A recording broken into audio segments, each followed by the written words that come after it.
किंमत दाखवली आणि त्याचा रिझल्टही बघायला मिळाला. तेव्हा राजकीय पक्षांना इथून पुढे हा मुद्दा नक्कीच ग्राह्य धरावा लागेल की आक्रमक पद्धतीने आणि कन्सिस्टंटली एखादा मुद्दा लावून धरला तर यश मिळतं. हा एक धडा राज्यातल्या सगळ्याच पक्षांसाठी असेल विरोधातला सुद्धा. राजकीय पक्षांनी विधिमंडळात, संसदेमध्ये आणि बाहेर कितीही आक्रमक भूमिका दाखवली नाही असं नाही, प्रत्येक ठिकाणी दाखवत आलेलं आहे. पण आतापर्यंत मीडियाचं कव्हरेज मिळत नव्हतं, त्यामुळे असं वाटत होतं की विरोधी पक्ष काहीच करत नाही. पण या युवकांच्या मुळे आज सगळ्या मेन मीडियाला देखील हे कव्हर करणं भाग पडलं आणि त्यामुळे या आंदोलनाची व्याप्ती देशात लक्षात आली.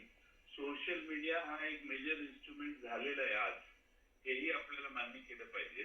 कारण फार मोठ्या प्रमाणात ही मुलं मुली 18, 20, 22, 25 वर्षाची मुलं मुली मार खाताना आणि पोलिसांच्या विरोधी आंदोलन करताना पोलिसांनी ज्या अट्रॉसिटीज केल्या त्याची चौकशी झाली पाहिजे.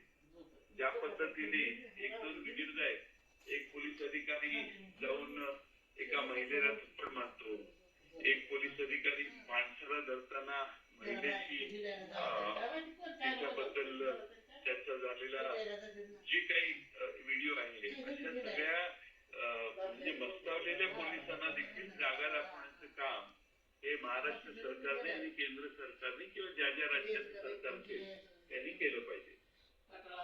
ठीक आहे, धन्यवाद तुमच्या या प्रतिक्रियेसाठी. तर जयंत पाटलांनी ही प्रतिक्रिया आपल्याला दिलेली आहे. आपण पुन्हा एकदा कमलेश सरांसोबत बोलणार आहोत. कमलेश सर, जेनझींचं ऐकायला हवं आणि सरकारला आपण म्हणू की थोडं उशिरा कळलंय की काय, कारण सुरुवातीला या सगळ्या जेनझीकडे या आंदोलनाकडे दुर्लक्ष केलं गेलं, तितकं त्यावर भाष्य केलं गेलं नाही.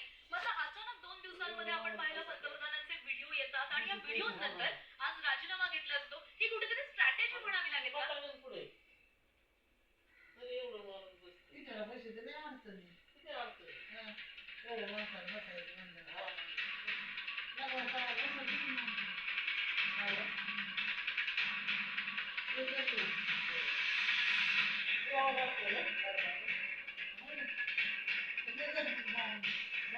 तर या संदर्भामध्ये संजय राऊत यांनी देखील एक ट्विट केलेलं आहे. पाहुयात संजय राऊत काय म्हणतात. धर्मेंद्र प्रधान यांचा राजीनामा, मोदी शहा अजय नाहीत ते देखील जातील, असं ट्विट संजय राऊत यांच्याकडून करण्यात आलेलं आहे. आणि या संदर्भामध्ये आमचे प्रतिनिधी सीमा आणि यांच्यासोबत बोलणार आहोत. तर सीमा, गेल्या 36 दिवसांपासून जे आंदोलन सुरू होतं त्या आंदोलनाला अखेर यश आल्याचं म्हणावं लागेल, कारण हे आंदोलन यशस्वी झालं. ज्या मागणीसाठी मुख्यतः आंदोलन केलं गेलं तो म्हणजे धर्मेंद्र प्रधानांचा राजीनामा घेतला गेलेला आहे. राजकीय वर्तुळातून देखील अनेक प्रतिक्रिया समोर येऊ लागल्या. नक्कीच खर तर हा मोठा विजय म्हणावा लागेल.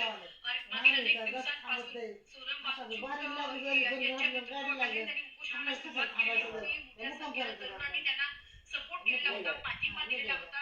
गल्ली ते दिल्ली अशा पद्धतीने आंदोलन करण्यात आलं. जेनझी सगळे रस्त्यावरती उतरले आणि आज धर्मेंद्र प्रधान यांनी आपल्या मंत्रिपदाचा राजीनामा दिलेला आहे. हा मोठा विजय युवकांचा म्हणावा लागेल. शिवाजी पार्क मैदानामध्ये पुन्हा एकदा हे जेनझी एकवटलेले होते आंदोलन करण्यासाठी संध्याकाळी. आता आपण त्यांच्याशी बातचीत करणार आहोत. खरं तर ज्या मागणीसाठी सगळे युवक हे रस्त्यावरती उतरलेले होते ती मागणी आता पूर्ण झालेली आहे. धर्मेंद्र प्रधान यांनी आपल्या पदाचा राजीनामा खूप चांगली गोष्ट आहे, पण 2 हफ्त्याअगोदर